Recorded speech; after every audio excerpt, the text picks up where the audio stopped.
Praise లాడమ్మా, praise lord. దేవుడు మిమ్మల్ని దీవించిన గాక. Good morning. ఎలా ఉన్నారు? బాగున్నారు అందరూ? మంచిదమ్మా. ప్రతిరోజు దేవుడు ఇలా మనందరినీ కలుసుకొని మనం ప్రార్థన చేయటం, దేవుని కోసం ఎదురు చూడటం మనకెంతో గొప్ప ధన్యత. మనము చేసే ప్రతి యుద్ధంలో, ప్రతి పోరాటంలో దేవుడు మనకి జయమిస్తాడు. ఒకటి చెప్పిన, మనకి యుద్ధం ఉండాలి, మనకి పోరాటం ఉండాలి, మనకి కన్నీళ్ళ ప్రార్థన ఖచ్చితంగా ఉండాలి కదా. ఒక వ్యక్తిని గెలవాలి అంటే ఖచ్చితంగా యుద్ధం ఉండాలా. ఒక సబ్జెక్ట్ పాస్ అవ్వాలంటే ఖచ్చితంగా మనకి ఓటమి వచ్చినప్పుడు మన పట్టుదల పెరిగి ఎక్కువగా మనం పాస్ అవుతాం కదా.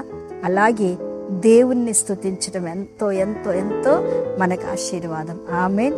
మంచిది. ఈ రోజున దేవుడు మనతో మాట్లాడే వాగ్దానం ఏంటంటే 92వ దావీదు కీర్తన 1వ అధ్యాయాన్ని చదువుతున్నాను. యెహోవాను స్తుతించుట మంచిది, మహోన్నతుడా నీ నామమును కీర్తించుట మంచిది. దేవుడు నిజంగా దావీదు ఆయన జీవితంలో నేర్చుకున్న కృప ఏంటంటే స్తుతించడం మంచిది కదండి. ఎలాంటిదంట? స్తుతించడం అనేది చాలా చాలా మంచిది అని చెప్తున్నాడు.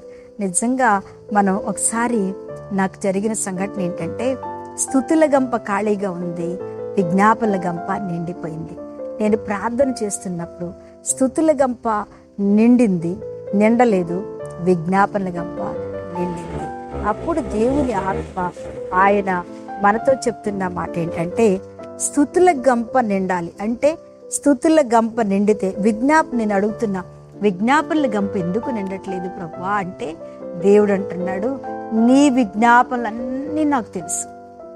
నీ తలంపులోకి రాకముందే, నీ ఇంట్లో విజ్ఞాపన నువ్వు చేయకముందే నిన్ను ఎరుగుతున్న దేవుడు. నువ్వు కూర్చొనుట, నువ్వు లేచుట కదా. దేవుని స్తోత్రం. నీ తలంపుల్లోనికి రాకముందే నేను ఎరిగిన దేవుడును అని చెప్తున్నాడు. ఎంత గొప్ప దేవుడు.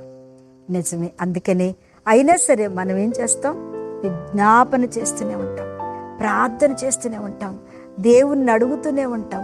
చెప్పాడుగా, ఆయన నాయందు ఎవరైతే నిలిచి ఉండి అడుగుతారో వారికి నేను సమస్తం ఇస్తానని యోహాను సువార్త 15:7 చెప్పిన రీతిగా దేవుని యందు నిలిచి ఉన్నవారు ఫస్ట్ చేయవలసింది అన్ని విషయాల్లో స్తుతి. యెహోవాను స్తుతించుట మంచిది. అది ఎంతో మంచిది. మనకి ప్రతి విషయంలో స్తుతించాలి అని పౌలు గారు చెప్తాడు. దెసలోనిక సంఘానికి 5:16 చక్కగా చెప్పాడు. ప్రతి విషయంలో దేవుణ్ణి స్తుతించాలి, ఇలాగూ చెల్లించుట దేవుని యొక్క చిత్తం. ఆమేన్. హల్లెలూయా. దేవునికి స్తోత్రం. చెప్పండి. మనమంట చిన్న మేలు జరిగినా స్తుతించాలి, చిన్న కీడు జరిగినా స్తుతించాలి, చిన్న కార్యం దేవుడు చేసినా స్తుతించాలి. నిజంగా మన పిల్లలందరూ పాస్ అయ్యారు కదా. నిజంగా స్తుతి కూడిక పెట్టుకున్నావా? మన పిల్లలు ఎంత అద్భుతంగా పాస్ అయ్యారు, ఎంత అద్భుతమైన మార్కులు వచ్చినాయి. 10th క్లాస్లో, ఇంటర్మీడియట్లో, డిగ్రీలో అన్నిట్లో కూడా దేవుడు ఎంతో కార్యం చేస్తే ఒక చిన్న కూడిక పెట్టుకుని దేవునికి కృతజ్ఞతాస్తుతి చెల్లించావా? నీ సంఘ కాపరిని పిలిచి, నీ సంఘ బిడ్డలు పిలిచి, అమ్మా దేవుడు నా యందు, నా బిడ్డల యందు ఎంతో మేలు చేశాడు, ఎంతో అద్భుతం చేశాడు, ఎంతో పాస్ చేశాడు నా కొడుకుని, మళ్ళీ కొత్త క్లాసులోకి వెళ్తున్నారు అని కృతజ్ఞత కూడిక పెట్టావా? కృతజ్ఞతాస్తుతి చెల్లించావా? ఏమీ లేదు. మనం కొంతమంది అయితే అమ్మా పాస్ అయ్యాడు, అమ్మా ఇన్ని మార్కులు వచ్చినాయి, ఇన్ని మార్కులు వచ్చినాయి, ఇన్ని మార్కులు వచ్చినాయి అని చెప్తారే, కానీ అది నోటితో. నేను ఎప్పుడు చెప్తాను మీకు అందరికీ, మరొకసారి చెప్తున్నా, మన పిల్లల ఎడల కృతజ్ఞతాస్తుతి ఏంటంటే, నా కుమారుడు 6వ తారీఖు నుంచి 6వ తరగతి నుంచి కూడా సన్నిబాబు తప్పినప్పుడు కూడా 7వ తరగతి వచ్చినప్పుడు అస్సలు వాడికి చదువు రాదు, ఏమీ రాదు, అసలు ఆసక్తి ఉండదు. కానీ 7వ తరగతి కాడించి ఒకటే ప్రార్థన చేశా, ప్రభువా నీ కృతజ్ఞతాస్తుతి చెల్లిస్తా. ఎలా చెల్లిస్తాను అంటే, మార్కుకు రూపాయి చెల్లిస్తా. అంటే అప్పుడు భేదవాళ్ళం కదరా, అప్పుడు అంతా మన దగ్గర డబ్బులు ఉండవు కదా. ఎన్ని మార్కులు వస్తే 500 అప్పట్లో ఎంత గ్రేటో తెలుసా. కానీ బీటెక్ వచ్చేసరికి మాత్రం, అప్పుడు పెద్ద కష్టమే, పెద్ద 5,000 డబ్బులు కాదు. బీటెక్ వచ్చేసరికి సబ్జెక్ట్కి 3 రూపాయలు పెంచా.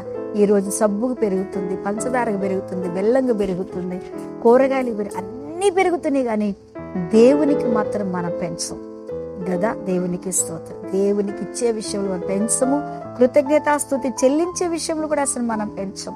ఇలా వేస్తే నా కుమారుడు ఎట్ టైం చదువురాని బిడ్డ ఇంటర్మీడియట్ పాస్ అయ్యాడు, 10th క్లాస్ పాస్ అయ్యాడు, డిగ్రీ బీటెక్ పాస్ అయ్యాడు, అసలు మాస్టర్ ఆఫ్ డివినిటీ పాస్ అయ్యాడు. అన్నిట్లో కూడా ఎక్కడ ఒక్క సంవత్సరం బ్రేక్ రాకుండా దేవుడు కాపాడాడు. అమ్మా, నేను ఉన్నత స్థితిలో ఉండి ఏం వేయలేదు, కానీ దేవునికి కృతజ్ఞత మాత్రమే నా కుమారుడు గురించి నేను చెల్లించాను. అలాగే మీరు కూడా మళ్ళీ తిరిగి మీ పిల్లలు స్కూల్కి వెళ్తున్నారు కదా, రేపటి నుంచి పాస్ అవ్వకపోతే ఏడుస్తావు కదా, పాస్ అవ్వకపోతే ప్రార్థన చేయండి, ప్రార్థన చేయండి, ప్రార్థన చేయండి అంటావు. నువ్వు ఉపవాసం ఉంటావు, ప్రార్థన చేస్తావు. ప్రభువుని అవసరానికి వాడుకుని వదిలిపెట్టేవారిలాగా మనం ఉండొద్దమ్మా. మనం కూడా ప్రభు సన్నిధిలో మొక్కుబడి చేసుకోవాలి. మన పిల్లలకి దేవుడు ఖచ్చితంగా తోడుగా ఉండాలి. వారు మంచిగా చదువుకోవాలి, యెహోవాను స్తుతించాలి, మహోన్నతుడా నీ నామమును కీర్తించాలంటే ఇలాంటివి చెయ్యాలి. మనం ఇలా చేస్తే మన పిల్లలు, మన కుటుంబం ఎంత ఆశీర్వదించబడుతుందో.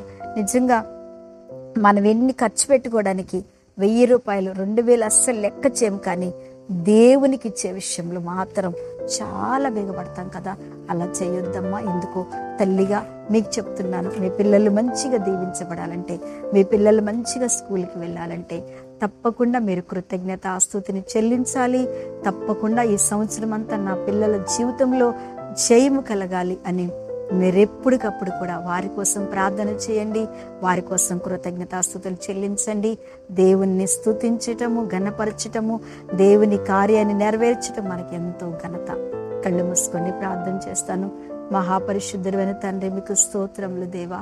నాయనా, ఇదిగో తండ్రి, వాక్యము ద్వారా స్తుతించుట నేర్పావు. మేమందరము స్తుతి యాగములో నిన్ను మహిమోన్నతుడిగా స్తుతిస్తూ, మా పిల్లల గురించి, మా కుటుంబం కొరకు స్తుతిస్తూ, ప్రతి ఒక్కరూ ఆ స్థుతిలో మేలులో నింపి రోజంతా పిల్లలు స్కూల్ కూడా వెళ్తుండగా వారికి తెలివి జ్ఞానం ఇచ్చి వారినిచ్చి మంచిగా పాస్ అయ్యి ఆ కుటుంబాలకి మంచి దీవెన ఆశీర్వాదం దయచేయమని యేసు నామమున అడుగుచున్నాను తండ్రి. ఆమేన్, ఆమేన్.